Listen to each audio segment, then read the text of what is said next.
Ils sont tellement justes. Ce qu'ils faisaient, c'est juste, mais pour le reste, ils vont vous amener la mort. Pourquoi? Parce qu'ils ne maîtrisent pas certaines choses. La Bible dit pendant qu'Ézéchiel était assis avec les anciens, Ézéchiel en même temps, il était entre terre et ciel.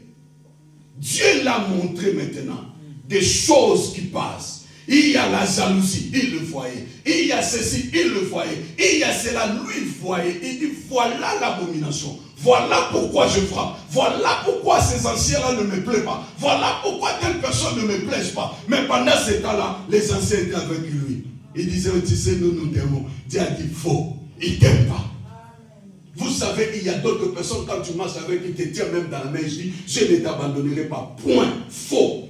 Au moment où vous allez arriver dans l'intercession qui va vous le dire, contrairement à ma volonté, indépendamment de ma volonté, je voulais vraiment, mais nous sommes obligés de nous séparer. Bien aimé, il y a des personnes comme ça, mais Jésus-Christ de Nazareth, il ne t'abandonnera jamais. C'est un ami fidèle, il sera toujours avec toi. Je dis à quelqu'un, ne te fie pas à ce que les hommes te disent, mais fie plutôt à ce que Dieu te dit. La Bible déclare, maudit soit l'homme qui se confie à l'homme. Est-ce que quelqu'un me comprend? Il y a des personnes que tu manges avec, tu partages la nourriture. Les mêmes personnes viendront avec du poison pour t'empoisonner. Ton ennemi ne sera jamais loin de toi. Comment quelqu'un de loin pourra venir avec le poison, te donner que tu manges? Tu ne le connais pas déjà. Il y a méfiance. On ne se connaît pas. Tu viens directement me donner à manger. Oh, comment ça?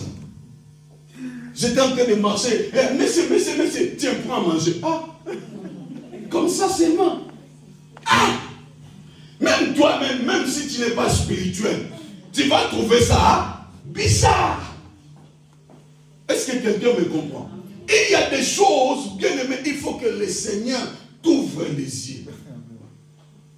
Mais pendant ce temps-là, Job est toujours, Seigneur, pardonne mes enfants. Peut-être qu'ils ont fait quelque chose de mal, mais Ézéchiel, lui, ne pouvait pas parler comme ça. Pardonne les anciens. Le Seigneur pouvait lui dire comment se comporter ces anciens-là. Bien aimé, si tu es là où les décisions se prennent, tu pourras marcher clairement et dignement, honnêtement. Non, tu ne vas pas te méfier des gens parce que Dieu va commencer à te montrer qui est qui. Ouais. Tu viens près de moi, je sais déjà qui tu es. Tes paroles flatteuses ne me diront rien du tout. Je sais qui tu es. Mais je ne vais pas avoir peur de toi parce que j'ai un esprit supérieur. Non, tu ne me comprends pas. C'est-à-dire, lorsque quelqu'un a un esprit supérieur, n'a pas peur de tout ce qui... La Bible dit ceci, Jésus qui s'est en train de dire à ses disciples, vous les 12, n'est-ce pas moi qui vous ai tous choisis, mais l'un de vous est un démon. Mais Jésus, pourquoi tu ne les chasses pas? Non. Il était un apôtre avec cet apostolat-là, avec ce ministère d'être démon pour m'amener dans ma destinée. Si je l'enlève auprès de moi, je ne monterai jamais à la croix. Il faut qu'il soit là pour qu'il puisse accomplir son apostolat. Sa mission était de m'amener à la croix pour que toi et moi nous soyons sauvés. Si je les chasse, je ne vais pas arriver. Il y a certains mal tout autour de toi, ce n'est pas pour te détruire, mais pour être comme des ponts, afin que tu puisses traverser de l'autre côté. Amen. Vous savez, lorsqu'on te dira, quelle personne est démon dans ta famille, tu vas commencer à beaucoup prier. Seigneur, Dieu de gloire, ça montre la foi. Mais Dieu ne veut pas que tu puisses avoir peur. Mais sache que le démon là ne peut rien faire contre toi. Amen. Combien de bonnes années as-tu déjà mangé? Ou combien de poulets tu as déjà mangé? Comme ça, c'est comme ça qu'on dit en Afrique.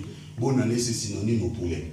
Combien de poulets tu en as déjà mangé par rapport à ton âge? Le diable n'a pas pu te détruire. C'est aujourd'hui que tu dis, tu connais le Seigneur qui va te détruire. Non. Je vais vous dire une chose. Pendant qu'on était en bas, il y avait une sœur qui priait avec nous. Et beaucoup de personnes disaient que cette sœur était sorcière. Et on m'a sigé, le pasteur, il faut chasser à l'église. Je dis, moi, les chasser à l'église, ça ne va pas, non? Depuis qu'il vient là, elle m'a déjà tué. Elle a déjà fait quoi? Elle a déjà fait qu'elle vienne. Si elle ne se répand pas, elle mourra. Ou elle va fuir. Si réellement elle est sorcière. Mais vous pouvez qualifier aussi quelqu'un de sorcier juste parce que vous ne le comprenez pas, vous avez peur de la personne. Bien aimé, juste aujourd'hui, je vis. Est-ce que quelqu'un me comprend? N'ayez pas peur de ce qu'on va t'informer comme information. Sois sûr de Dieu que tu sais. Amen. Alléluia. Il a dit à Job, et à Satan plutôt, tu ne toucheras pas la vie de Job. Tu peux tout faire. Perdre le bien, ça peut m'arriver. Cela n'est pas la fin. Parce que mon Dieu préserve mon demain. Est-ce que quelqu'un me comprend? Il y a certaines choses que tu en as perdu aujourd'hui et que ça t'a fait mal. Et tu as pris la décision d'arrêter certaines choses. Je te dis, n'arrête pas parce que Dieu est encore avec toi. Est-ce que quelqu'un me comprend? Ézéchiel, chapitre 14. Ézéchiel, chapitre 14. Qui peut encore prendre? Ézéchiel, chapitre 14. Nous commençons à partir du verset 6. Ézéchiel, chapitre 14. Ézéchiel, chapitre 14. Non, commençons plutôt par verset 12. Oui, pour qu'on gagne le temps.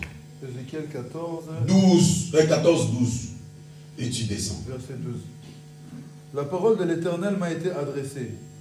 Fils de l'homme, si un pays pêche contre moi en se livrant à l'infidélité et que je déploie ma puissance contre lui, si je le prive de pain, lui envoie la famine et en